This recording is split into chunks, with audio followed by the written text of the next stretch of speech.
Olá a todos e todas, eu me chamo Beatriz Fafano Schutz e eu sou estudante do curso de Arquitetura e Urbanismo da Universidade Federal do Paraná e integrante do Observatório do Espaço Público. Sob a orientação do professor doutor Alessandro Fila Rosanelli, eu participei da pesquisa de iniciação científica com o título Universo Físico, Simbólico, Sensorial e Social dos Espaços Públicos, Análise dos Elementos Físicos para o Guia Paisagístico dos Espaços Públicos de Curitiba.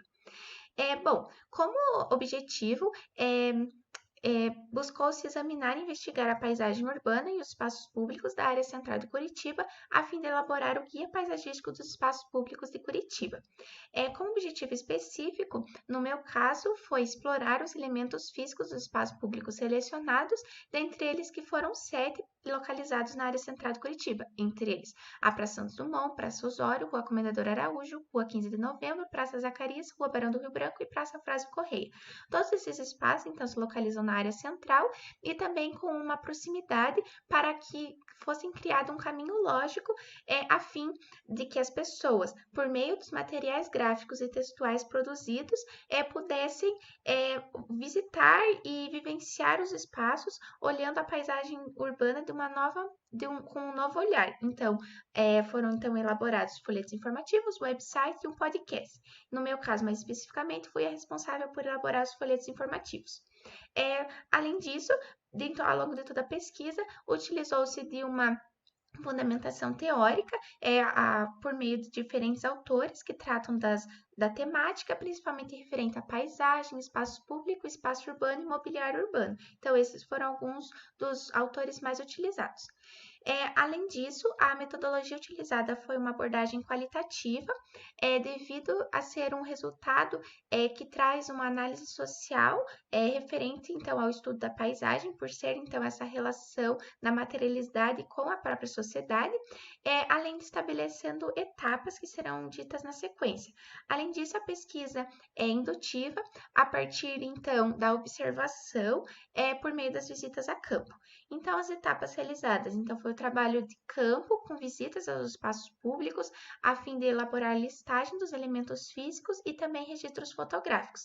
Também, em sequência, foi elaborada a etapa exploratória por meio de pesquisas bibliográficas, produções textuais e mapeamento, que então, por meio de um mapa, então, eram posicionados os elementos físicos observados nas visitas. E, por fim, o tratamento e análise do material era a elaboração dos materiais gráficos, sendo mais especificamente, no meu caso, os folhetos informativos. Aqui também, agora como resultado, foram listados os elementos físicos presentes em cada espaço público, a fim de observar a semelhança que há na paisagem física, então, dos espaços públicos, e aqueles elementos que aparecem em mais ou menos quantidade. Agora, mais especificamente para cada mobiliário, então a banca de jornal e flores aparecendo em quase todos os espaços públicos, exceto na Rua Comendador Araújo, o banco ripado em madeira, que foi o único mobiliário e elemento presente em todos os espaços públicos, mostrando então essa homogeneização desses espaços de permanência. O chafariz, que está presente também em quase todas as praças analisadas, então, exceto na Praça Santos Dumont, a floreira da Rua 15 de Novembro, que apesar de ter sido instalada pela primeira vez na década de 70 na Rua 15 de Novembro, por ter esse nome, também aparece em outros espaços. Os monumentos, que aparecem também em grande quantidade nas praças, então mostram como o espaço público também é simbólico. A lixeira metálica, aparecendo em todas, exceto na Rua 15 de Novembro, por apresentar uma lixeira característica, que é a lixeira da Rua 15 de Novembro, assim como a floreira, porém também aparecendo em demais espaços. A luminária republicana, que aparece em quase todos os espaços públicos, exceto na Rua Barão do Rio Branco, por apresentar, então, uma luminária característica. E o paraciclo, que apesar desse incentivo à ciclomobilidade, também não aparece em tanta quantidade nos espaços públicos na área central atualmente. Um ponto de ônibus e táxi, que também aparece em grande quantidade, o que torna, às vezes, perigoso que os espaços públicos se tornem apenas locais de parada para o transporte. E o telefone público, que apesar de já não serem mais tão utilizados na atualidade, ainda se tornam presentes na Rua Comendador Araújo e Rua Barão do Rio Branco. E agora, como observação dos materiais gráficos produzidos, então esse seria o folheto informativo, então uma simulação de como ele seria, então, aberto e também fechado.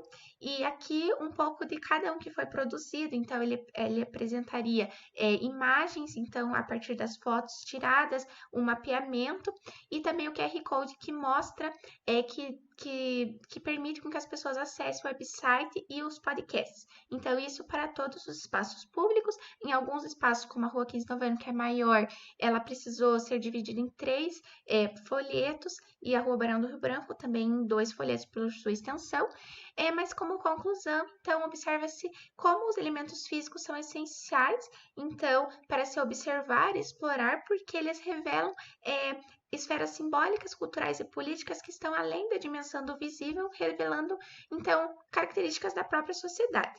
Essas foram, então, algumas das referências utilizadas ao longo da pesquisa, e além, então, da elaboração do guia paisagístico, também foram realizadas diferentes atividades junto ao Observatório do Espaço Público, como participação em eventos, organização de exposições fotográficas, elaborações de artigos científicos e demais atividades. Então, obrigada!